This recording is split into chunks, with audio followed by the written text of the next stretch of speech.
नमस्कार मित्रों। आज युग चिंतन में समयदान है युग धर्म। युग देवता की इन दिनों प्रज्ञापुत्रों से एक ही याचना है, समयदान। ऐसा समयदान जिसमें मनयोग भी जुड़ा हो, ऐसा मनयोग जिसमें श्रद्धा संवेदना का गहरा पुट लग रहा हो।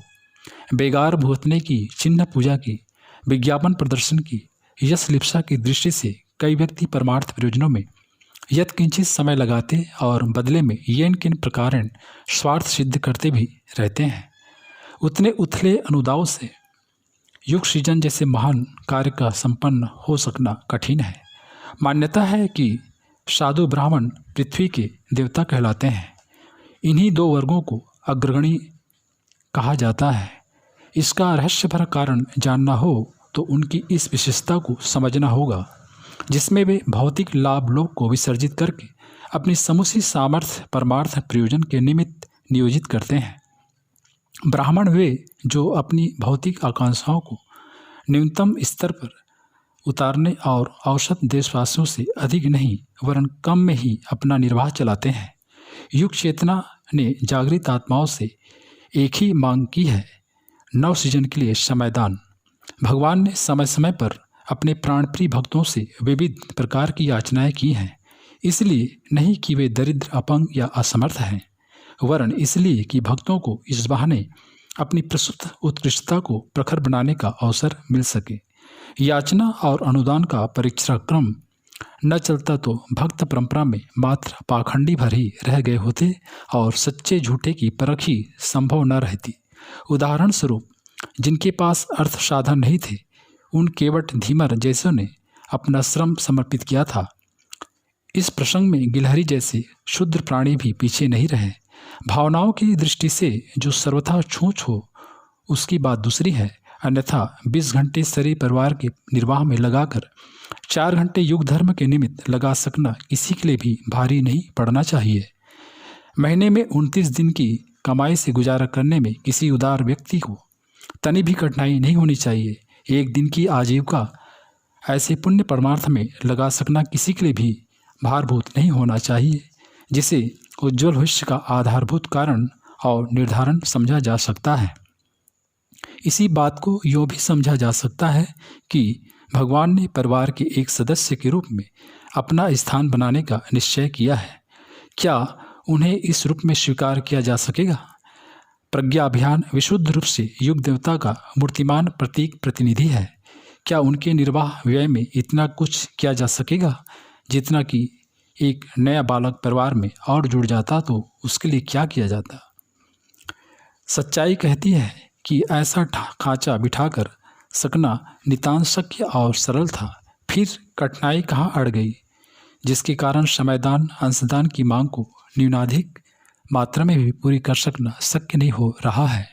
भावनात्मक कृपणता के अतिरिक्त और कोई ऐसा कारण नहीं है जिसके कारण युग देवता की समयदान अंशदान की मांग के बदले सर्वथा इनकार करना पड़े।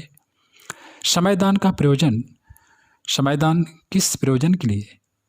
इसका उत्तर एक ही है कि प्रचलित दुर्बुद्धि को निरस्त करने और उसके स्थान पर संसार में सद्भावनाओं को अभिवर्धित करने के लिए। दूसरे शब्दों में उसे जनमानस का परिष्कार कहा जा सकता है। विचार क्रांति अभियान भी यही है, और भी अधिक स्पष्ट करना हो तो इसी को सत्प्रति संवर्धन, दुष्टवृत्ति उन्मूलन भी कह सकते हैं। यही अपने समय की सबसे बड़ी आवश्यकता है। इन्हीं के पूरा न होने के कारण भ्रष्ट चिंतन और दुष्ट आचरण उभरा है तथा ऐसा वातावरण बन गया है जिसे दम घोंट देने वाला तथा हाथों को हाथ न सूझने देने वाला कुहासा ही कहा जा सकता है। इन दिनों हर क्षेत्र में इसी विभीषिका का बोलबाला है। समयदानियों को इसी प्रवाह परिवर्तन में अपने समय, श्रम, साहस और साधनों को नियोजित करना है। इसी तथ्य को मान्यता देते हुए अपना भावी कार्यक्रम निर्धारित करना चाहिए। यह नहीं सोचना चाहिए कि अपनी सामर्थ्य स्वल्प है। हर चिंगारी में प्रकारांतर से वे भी सभी संभावनाएं विद्यमान रहती हैं जो दावानल में दिख पड़ती हैं। आत्मबल उभरे तो सामान्य स्तर का मनुष्य भी देवदूतों जैसा असामान्य बन जाता है। इसके प्रमाण में अब तक के असंख्य महामानवों की साक्षियाँ प्रस्तुत की जा सकती हैं। महान उद्देश्यों के लिए आगे बढ़ने वालों को अनुयायियों और सहयोगों की कमी नहीं रहती। बुद्ध, गांधी, विनोबा शंकराचार्य, दयानंद, विवेकानंद आदि के महान संकल्प असफल कहाँ हुए? उनको साथी सहयोगों की कमी कहाँ पड़ी? सत्य में 1000 हाथियों के बराबर बल होता है। इस तथ्य पर हर आस्तिक को विश्वास करना ही चाहिए। नवसृजन का कार्य इतना अधिक सुविस्तृत है जिसमें न्यूनतम योग्यता और क्षमता का व्यक्तित्व भी अपने उपयुक्त कार्य उपलब्ध कर सकता है। केवट, सबरी, गिद्ध, गिलहरी की कथाएं यही बताती हैं। ऋछ वानरों और ग्वाल बालों ने भी सराहनीय श्रेय प्राप्त कर लिया था। अनपढ़ हजारी किसान ने 1000 आम के उद्यान लगवाकर अपना नाम अमर कर लिया और अपने कार्यक्षेत्र को हजारीबाग नाम से प्रख्यात कर दिया। साथियों, समय की सबसे बड़ी मांग विकृत चिंतन और भ्रष्ट आचरण को उलटकर उसकी जगह मानवीय गरिमा के अनुरूप चिंतन, चरित्र और व्यवहार को पालने की है। यह कार्य अपने निजी जीवन से आरंभ किया जा सकता है और अपने प्रभाव क्षेत्र में आने वाले लोगों को अनुरोध भरे आग्रह एवं तर्क और तथ्यों से भरे विचार विनिमय द्वारा उस प्रक्रिया को अपनाने के लिए तैयार किया जा सकता है। यूँ संसार में पथभ्रष्ट लोगों का ही बाहुल्य है, पर तलाश करने पर ऐसे भी मिल सकते हैं जिनमें श्रद्धा, प्रज्ञा और निष्ठा के बीजांकुर किसी न किसी मात्रा में विद्यमान हैं। उन्हें समेटा, संजोया, सिखाया और बदला जा सके तो अमर बेल की तरह शालीनता और सद्भावना भी सुविस्तृत होने में किसी से पीछे नहीं रह सकती है।